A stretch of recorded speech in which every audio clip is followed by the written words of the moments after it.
Welcome to our English 10th class session once again. आज हम ये यूनिट 4 जो है films and theatre 10th class की इंग्लिश की बुक है और इसमें आप लोगों का 4th यूनिट है फिल्म्स एंड थिएटर।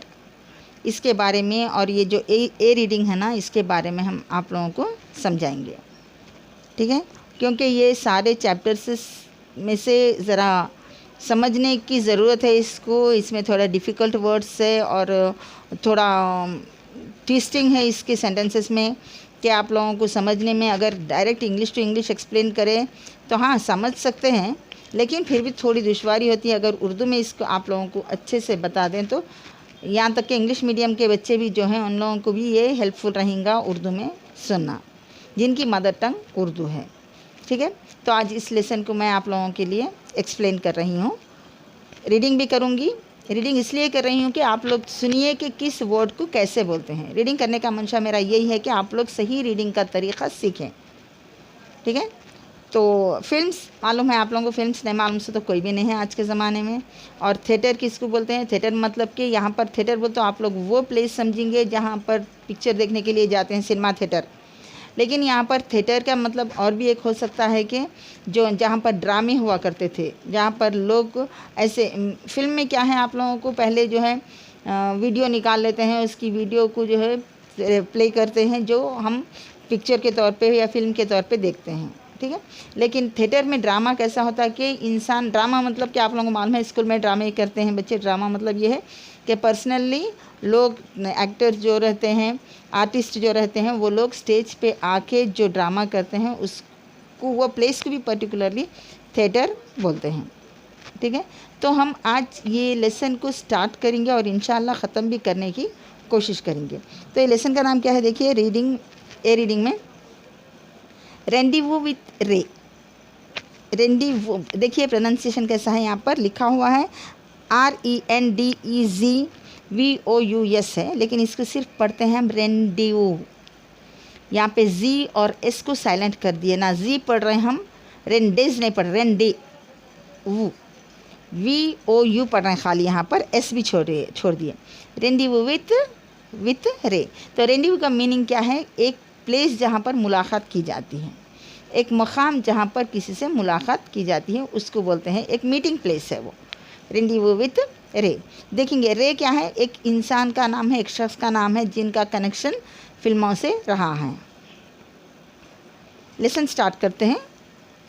पूरा एक्सप्लेनेशन मैं आप लोगों को उर्दू में ही ज़्यादातर दूंगी। It was a unique friendship. Unique मतलब कि एक अजीब दोस्ती थी, वो एक अजीब सी दोस्ती थी। दोस्ती अजीब मतलब कि एक अजूबे की भी बता सकते हैं। यूनिक मतलब कि जैसे कि Taj Mahal is unique construction of our country. Unique मतलब कि वो अपने तौर का एक है, इकलौता होना। यहाँ पर ये इन लोगों की जो फ्रेंडशिप थी ना, उसको भी इसी तरीके से बता रहे हैं कि अजीब किस्म की एक दोस्ती थी वो, that developed between a French Canadian priest and one of the world's greatest film directors and had a singular impact on Bengali films both academically and practically। वो एक अजीब सी दोस्ती हुई, किसके दरमियान थी? डेवलप्ड मतलब कि जो परवान चढ़ी, दरमियान में, बिटवीन मतलब कि दरमियान, किसके? ए फ्रेंच कैनेडियन, एक कनाडा का रहने वाला था जिसकी लैंग्वेज फ्रेंच है। मतलब कि कनाडा में फ्रेंच और डच ये भी लोग रहते हैं, तो ये फ्रेंच है जो कनाडा के रहने वाले थे। प्रीस्ट थे, प्रीस्ट का मतलब यहाँ पर हमें क्रिश्चियन से लेंगे। And one of the world's greatest, और दूसरा शख्स कौन है? वर्ल्ड का सबसे, one of the greatest film directors, दुनिया के बहुत ही अजीम तरीन डायरेक्टरों में से एक थे इन्हों दुनिया के सबसे अजीम तरीन डायरेक्टर, सबसे बड़े डायरेक्टर, या सबसे बहुत ही आला बोल के नहीं बता रहे हैं, दुनिया में कई है। जैसे कि वन ऑफ द, यहाँ पर देखिए ये सेंटेंस क्या बता रहा, one of the world's greatest directors बता रहे हैं। डायरेक्टर नहीं बोला वहाँ पे, डायरेक्टर्स मतलब कि कई है दुनिया में ऐसे महान डायरेक्टर्स, जिसमें से इन्हों भी एक थे। कौन थे वो? And had a singular impact on, हाँ, बंगाली फिल्म के बारे में अगर गए तो इन्हों एक इकलौते वाहिद अच्छे से डायरेक्टर थे बंगाली फिल्मों के बारे में, ठीक है। बोथ एकेडमिकली एंड प्रैक्टिकली, हर तरीके से इनको उसमें तजुर्बा, बंगाली फ़िल्मों में एकेडमिकली मतलब कि उसकी स्टोरी लिखना, उसको प्रैक्टिकली कैसे इम्प्लीमेंट करना, कैसे सामने लाना किसी स्टोरी को, ये सारा तजुर्बा इनको बंगाली फ़िल्मों में, इन अकेले वाहिद शख्स थे जिनको अच्छे तरीके से बंगाली फ़िल्मों के बारे में करना आता था। मतलब कि बंगाली फ़िल्मों के बारे में अगर हम बोले तो इनका नाम बहुत ही इम्पॉर्टेंट था। ये बहुत ही बड़े डायरेक्टर उन्होंने अकेले थे बंगाली फिल्मों में बोल के बता सकते हैं हम ये। It was en route to India in 1961, और ये दोस्ती कहाँ पे रास्ता ली? टू इंडिया, इंडिया की तरफ। कब? 1961 में, 1961 it was the year. At a stop over in New York. Stop over मतलब कि आप एक जगह से जा रहे हैं, दूसरी जगह आपकी मंजिल है, लेकिन जाते जाते बीच में आप कहीं ठहर रहे हैं, तो उसको बोलते हैं स्टॉप ओवर। तो यहाँ पर स्टॉप ओवर कहाँ हुआ था? In New York. न्यूयॉर्क में थोड़ा क़याम करे। कनाडा से आ रहे थे, इंडिया को आ रहे थे, न्यूयॉर्क में क़याम करे। The 26-year-old French Gaston Roberts was acquainted with the works of Satyajit Ray through the Appu trilogy. अब वो जो आ रहे थे कैनेडियन, फ्रेंच कैनेडियन जो है ना, फ्रेंच कैनेडियन प्रीस्ट जो है 26 ईयर्स के थे, जो इंडिया को आते आते न्यूयॉर्क में रुके थे। उन्होंने आ रहे थे इनसे मिलने के लिए। वॉज एक्वाइंटेड विद द वर्क्स, उन्होंने बहुत ही मुतासिर हुए थे। किसे? रे का नाम पूरा क्या है? सत्यजीत रे है इनका नाम, जिसको शॉर्ट में यहाँ पर रे बोल के बता रहे हैं। पूरा सत्यजीत रे बोले तो लंबा होता, बोल के रे बोल के बता रहे हैं इनके नाम पर। तो इनका जो है, इनका बहुत ही बड़ा असर था इनके ऊपर। कैसे कि इनके कुछ पिक्चर्स थे, जैसे कि अप्पू ट्रायोलॉजी। अप्पू ट्रायोलॉजी क्या है? अपन अक्सर हिंदी पिक्चरों में भी देखते हैं कि एक पिक्चर है, उसको जो है 2, 3 बोल के उसके ही सीरीज़ निकालते हैं, ठीक है। जैसे कि कुछ अगर आप लोगों को मालूम है तो, मेरे को तो उतना आइडिया नहीं है, लेकिन कई पिक्चर्स ऐसे रहते हैं जिसकी वो एक ख़त्म हो जाने के बाद में इतना पॉपुलर होता है कि फिर उसकी सीरीज़ को ही कंटिन्यू करते हैं। हाँ, शायद धमाल कोई पिक्चर थी, उसकी 1, 2 ऐसे सुनने में आया था। तो ये जो सीरीज़ निकलती हैं, इन लोगों को बोलते हैं, जब एक ही पिक्चर की एक ही स्टोरी को लेके आगे बढ़ाते हुए बनाते हैं पिक्चर्स, तो उनको बोलते हैं, जब 3 पिक्चर बन जाते हैं 1, 2, 3 के, तो इसको बोलते हैं ट्रायोलॉजी। तो अप्पू के नाम से एक पिक्चर निकला था जिसमें अप्पू के बारे में कुछ बताया गया था, या सोशलिज़म के बारे में या सोसाइटी के बारे में बताया गया था उसमें इनफैक्ट। तो वो 3 पिक्चरां थे, एक के बाद एक, उसी का एक का कंटिन्यूशन 3 पिक्चर थे। वो 3 देखे थे इन्हों, कौन? रॉबर्ट्स देखे थे। तो इसलिए जो है इन्हों बहुत ही मुतासिर थे सत्यजीत रे से। He found the world of Appu so fascinating that he saw all 3 films in one sitting. Appu का जो दुनिया थी, जो पिक्चर बनाया गया था इस पे, इतना इंटरेस्टिंग था कि अपन क्या है, एक पिक्चर देख लिए, ख़त्म, इंटरेस्ट ख़त्म, अब दूसरा पिक्चर नहीं देखते, अब उसका सेकंड है, चलो कल देखेंगे, बाद में देखेंगे, परसों। लेकिन यहाँ पर रॉबर्ट्स बता रहे हैं कि ये इतना इंटरेस्टिंग था कि मैं एक ही सिटिंग में, मतलब एक साथ एक जगह बैठे 1, 2, 3 पूरे 3 फिल्म एक ही साथ देख लिए। इतने इंटरेस्टिंग थी वो पिक्चर उनकी। And there began his long-standing love affair with the people. अब यहाँ से ये जो अप्पू ट्रायोलॉजी का जो पिक्चर देखे उन्होंने 3, वहाँ से उनके दिल में एक इंसानों के लिए जो मोहब्बत जागी थी। किस लिए थी वो? लॉन्ग स्टैंडिंग मतलब कि हमेशा क़ायम रहने वाली एक मोहब्बत उनके दिल में इंसानियत के लिए जागी थी। People of India and Bengali cinema and culture.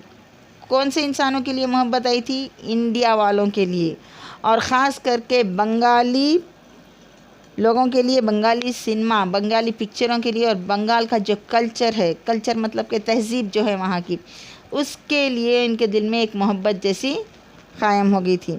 Which led to path breaking work in those fields.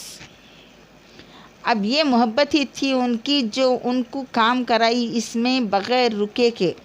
Path breaking मतलब कि हार्ड वर्किंग था उनका और कंटिन्यूसली वर्क करते गए उन्होंने बंगाली पिक्चरों के लिए।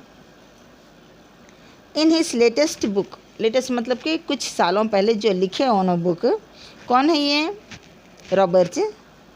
यहाँ पे देखिए सत्यजीत रे एसेस, उसका नाम क्या है? सत्यजीत रे एसेस, मतलब कि एसेस उन्वान पे, सत्यजीत रे के उन्वान पे लिखे। कब लिखे? 1970 टू 2005। 1970 से लेके 2005 मतलब कि 35 सालों में जो कुछ भी हुआ है। A compilation of his essays as the name suggest. अब ये पूरे हादसों का जो भी हादसे ने जो भी उनकी लाइफ में थी ये 35 सालों में हुआ है, ये पूरों को मिला के वो बुक लिखे थे। क्या बता रहे हैं? Being published by Manohar publishers, और ये जो पब्लिश करे थे वो लोग थे मनोहर पब्लिशर्स के थ्रू इसको ये बुक को पब्लिश किया गया था। New Delhi. Roberts provides a scholarly original analysis of Ray's works. इसमें रॉबर्ट जो है ना रे का जो काम करने का तरीक़ेकार था, जैसे उन्होंने पिक्चर बनाते थे, जैसे काम करते थे ना, उसको इतने खूबसूरती से इतने अच्छे ढंग से बयान करते हैं इस किताब में। क़लम बंद करते हैं। क़लम बंद करना, देखिए बाज़ इंग्लिश मीडियम के बच्चे हैं या तेलुगु दूसरे मीडियम के बच्चे, उन लोगों को कुछ वर्ड्स उर्दू के नहीं सुनने। क़लम बंद करना मतलब कि to write, giving an insight into the greatness of Ray both as a person and as an artist. तो उन्होंने इस बुक में जो रे के बारे में लिखे हैं वो इतनी खूबसूरती से उनके हर पहलू को ज़िंदगी के एज ए ह्यूमन बीइंग, जैसे कि एक इंसान के तौर पे उन्होंने कैसे थे, एक इंसान के तौर पे उनका लोगों के साथ कैसे बिहेवियर रहता था वो, और एक आर्टिस्ट मतलब कि एक एक्टर है या एक आर्टिस्ट है या कुछ डायरेक्टर है, वो काम की तरफ कैसे थे, काम किस तरीक़े से करते थे काम, और ऐसे इंसान, ये दो तरीक़े से भी उन्होंने जो थे ना वो पूरा जो है रॉबर्ट्स इस बुक में लिखे हैं। द अप्पू ट्रायोलॉजी वास, मैं बताइए आप लोगों को अप्पू क्या है? पिक्चर का नाम है। ट्रायोलॉजी वो है 3 पिक्चर, एक 1 2 3 बनना, उसको बोलते हैं trilogy. Was in fact my first portal to West Bengal and its people, he told Frontline. Frontline एक न्यूज़पेपर है या एक चैनल है या एक मैगज़ीन है, उसको इन्होंने क्या बताया कि अप्पू ट्रायोलॉजी जहाँ था ना, in fact my first portal to West Bengal and its people, मेरी पहली पोर्टल मतलब कि बताना था, मेरा जो भी डायरेक्शन था, मेरा जो भी मंशा था बताने का, जो भी मैं बताना चाह रहा था, वो पहली चीज़ थी, पहला एक क्या बोलते हैं कि इमेज था मेरा, जो मैं बताना चाह रहा था बंगाल को, बंगाल के लोगों को। इन हिज यूथ मतलब कि जवानी में, all he knew of Bengal was through, ये रॉबर्ट्स के बारे में बता रहे हैं अपन, मर्सिया इलाइडिस लान्यूट बंगाली।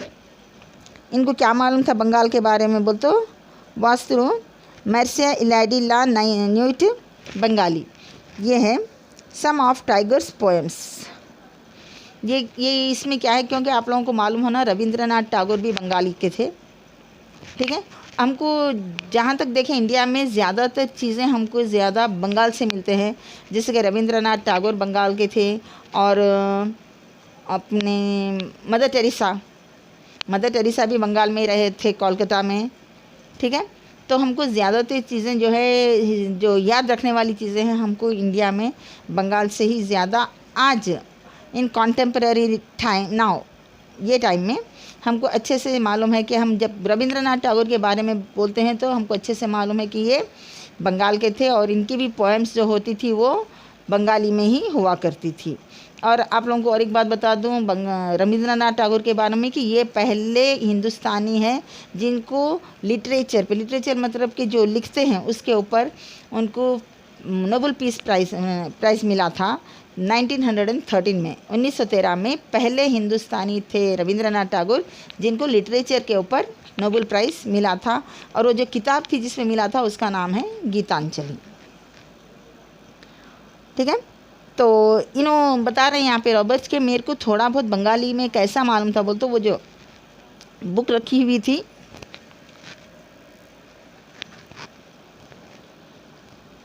तो ये रॉबर्ट्स को जो इंडिया में लेके आए थे वो था अप्पू ट्रायोलॉजी, जिसकी वजह से उनको एक इंडिया के अंदर आने का इंटरेस्ट आया। वो एक एंट्रेंस बना, वो एक ज़रिया बना उनको यहाँ पर आने का और बंगाली पिक्चरों में, बंगाली कल्चर में इंटरेस्ट लेने का।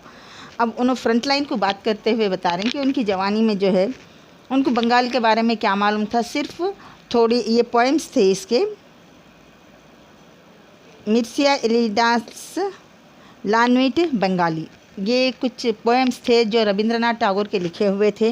ये पढ़ के उनको थोड़ा मालूम हुआ था बंगाल के बारे में। And A readers digest article on mother Teresa, क्योंकि आप लोग मालूम हो ना, मदर टेरेसा भी जो है इंटरनेशनली वेल नॉन है, इंटरनेशनली तौर पे उनको माना जा, पहचान है उनको मदर टेरेसा को, क्योंकि वो इनफैक्ट ओरिजिनल इंडिया के नहीं थे, यूगोस्लाविया के थे, रहने पैदाइशी थे उन्होंने, और वहाँ से जो है उन्होंने इधर नन बने। फिर उसके बाद में ये जो सिलसिला चलते रहा, लास्ट में उन्होंने बताते कि उनको एक कोई वॉइस आई थी, जैसे कि उन्होंने बताते कि उनको जीसस से वॉइस आई थी, जिसको हम ईसा अलैहिस्सलाम बोलते, हमारे ईसा अलैहिस्सलाम जो है उनको वो लोग जीसस बोलते हैं क्रिश्चियंस। उन्होंने बोलते कि मैं कहीं जा रही थी, ऐसे ट्रेन में सफ़र करके, कुछ ट्रेनिंग के लिए जा रहे थे, तो ट्रेन में उनको ऐसा गुनूदगी के जैसा आती है और एक कोई आवाज़ आती है कि ये जहाँ जा रहे हैं तुम वो काम छोड़ो, वापस कोलकाता जाओ और वहाँ पर गरीब लोगों की मदद करो। और उन्होंने बोलते कि द वॉइस, उसको उन्होंने एक वॉइस, ए डिवाइन वॉइस का नाम दिया है, यानी कि एक कुदरती आवाज़ उनको आई थी।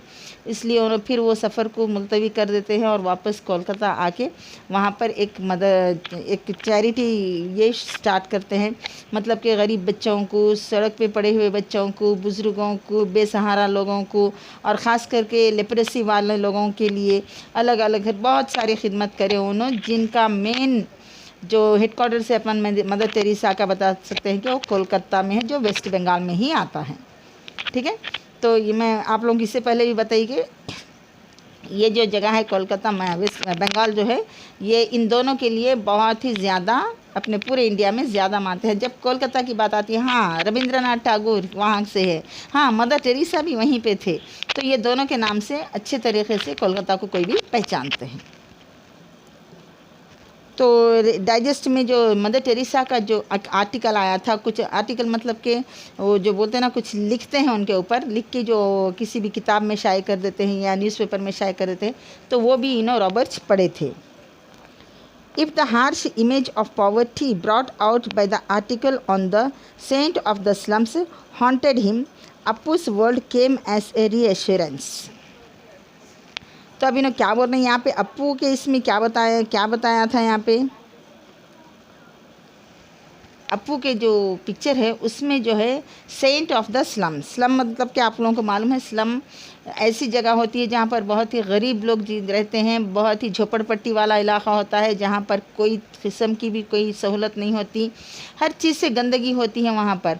तो वहाँ पे रहने वाले जो सेंट मतलब के मासूम हैं, यहाँ पर सेंट मतलब कि किसी को भी आप पंडित या कोई मौलवी या ऐसे समझने का नहीं, या कोई वली अल्लाह बोल के नहीं होता, जो मासूम वैसे हालतों में भी जो जी लेते हैं उनकी बात है यहाँ पर।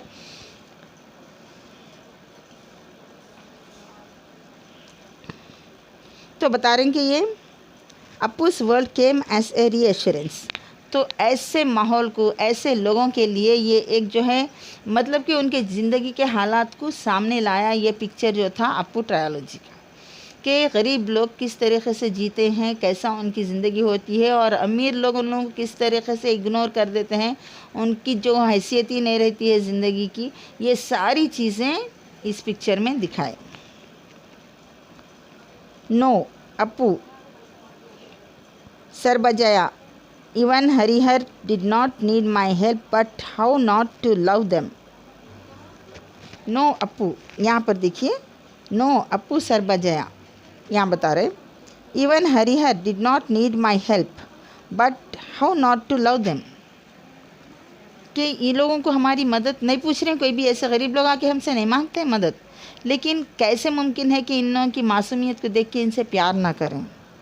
I thought it was fortunate that I would soon be among them, he wrote. तो उन्होंने अपनी किताब में क्या लिख रहे हैं कि इन लोगों की ज़िंदगी देखो, इन लोग कितने मासूम हैं, बेशक ये लोग हमसे मदद नहीं मांग रहे, इनको हमारी ज़रूरत नहीं है, लेकिन मैं अपने आप को कैसे इन लोगों से दूर रख सकता हूँ। एक इंसानियत का जज्बा रखने वाले, जिसके दिल में इंसानियत होती है, गरीबों के लिए हमदर्दी होती है, वो लोग ऐसे गरीबों से अपने आप को कैसे दूर रख सकते हैं। यहाँ पर वही सवाल कर रहे हैं कि how could I keep away from them, and he was very happy. वो बहुत खुशी महसूस कर रहे थे कि मैं बंगाल जाऊँगा, इन लोगों के बीच में जाऊँगा और इन लोगों के साथ रहूँगा। ये चीज़ इनको बड़ी ही खुश कर रही थी। फॉर्चुनेट, मैं अपने आप को खुशकिस्मत, फॉर्चुनेट मतलब कि खुशकिस्मत समझता हूँ। That I would soon be among them, के मैं उन लोगों के बहुत जल्द उन लोगों के साथ में होऊंगा। वो अपनी किताब में लिखे।